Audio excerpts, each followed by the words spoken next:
Galerijā Daugava Aivara Vilipsona personāla izstāde meitenei no 5. stāva. Šeit redzamas grafikas un patinēta ģipša skulptūras. Pats mākslinieks izskatās gan tāds mazliet nenopietnas, bet īstenībā viņš nopietni un ļoti daudz strādā. No jaunības dienām viņam pats mīļākais ir līnija. Tava izstāde saucās Meitenei no 5. stāva. Ko nozīmē šis nosaukums? Viena izstāde Berta man jau saucās, un es biju domājis šo izstādi veltīt tā visdārgākajai meitenei, savai meitai.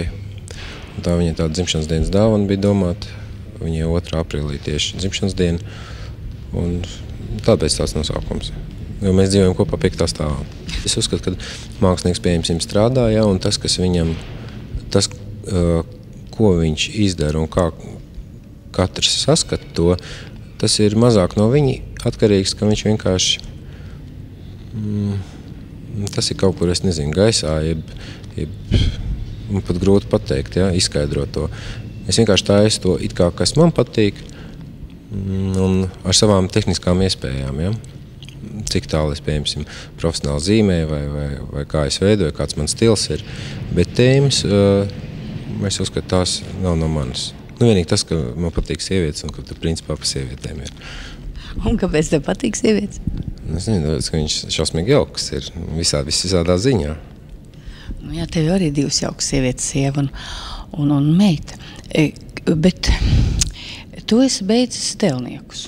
Un tagad šī izstādē tu esi apvienojis kā šīs 2 situācijas, tēlniecību un zīmējumu. Ja? Un tomēr tas ir ļoti pārsteidzoši, ka cilvēks, kas ir strādājis pie dažādiem materiāliem un ar plastiku, ja? Ka ir tāda sajūta, ka mīļāk un brīvāk tu jūties plaknē. Jā, plaknē, bet plaknē arī viss tās grafikas principā sastāv no līnijas. Ja? Un, es uzskatu, ka tā līnija tā ir tā pati forma, tikai kaut kāda fiksēta plaknē. Ja? Jo mēs skatāmies uz skulptūru, ja? Viņi sastāv no daudziem dažādiem siluetiem, ja? Kas arī principā ir līnija.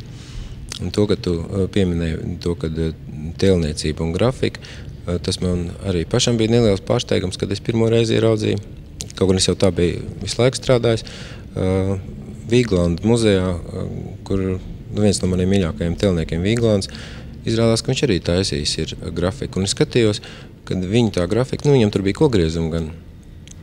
Kad viņš arī, viņš vienkārši spēlējās ar to formu, kas viņam tēlniecībā, ja? Tikai viņš spēlējās ar to grafikā, ja? Kaut gan arī viņa grafika bija pilnīgi plakni, ja? Bet man liekas, viņš ir atrisinājis grafikā tāds daudz uzdevums, ja? Ko viņš pēc tam atrisināja tēlniecībā. Tā kā man liekas, tas ir savstarpēji saistīts un tas viens otru papildina. Kas ir mainījies tavā uztverē, pret dzīvi, pret situācijā ap tevi, ja paskaita šiem gadiem? Tu gan nesamanīgi jauns vēl, bet tik un tā, var sakot, gadi tā iet? Man grūti atbildēt. Man jau pašam liekas, ka nekas nemainās. Man liekas, ka es esmu tāds visu laiku, un arī visi tie darbi, varbūt kaut kādā tehniskas nianses, ja, tādas, bet vai cik tas bēdīgi varbūt nebūtu, man jau liekas, ka es nemainos. Un kā tev liekas, kā dzīve ap tevi mainās? Dzīve. Droši vien, ka viņi mainās, bet es tā sevišķi viņai nepievēršu uzmanību. Vairāk man interesē tas, ko es daru, un tā es nesakoju tur līdz sevišķi tai dzīvē. Tas nozīmē, ka tu vienkārši esi atradis to savu iekšējo, situāciju, un tu dzīvo, eksistē un turies, un tas tev tikai tas interesē. Jā, es būtu tā kā atradis tādu mazu pelīti, ja, kas tādā midziņā ielīdus iekšā. Un tā es tur tā šiverējos pa viņu, ja. Un tas būtu tā.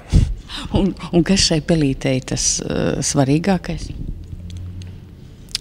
Svarīgākais ir strādāt, jo bez tā es vienkārši nevaru tajā midziņā tur atrasties. Paldies pelītei!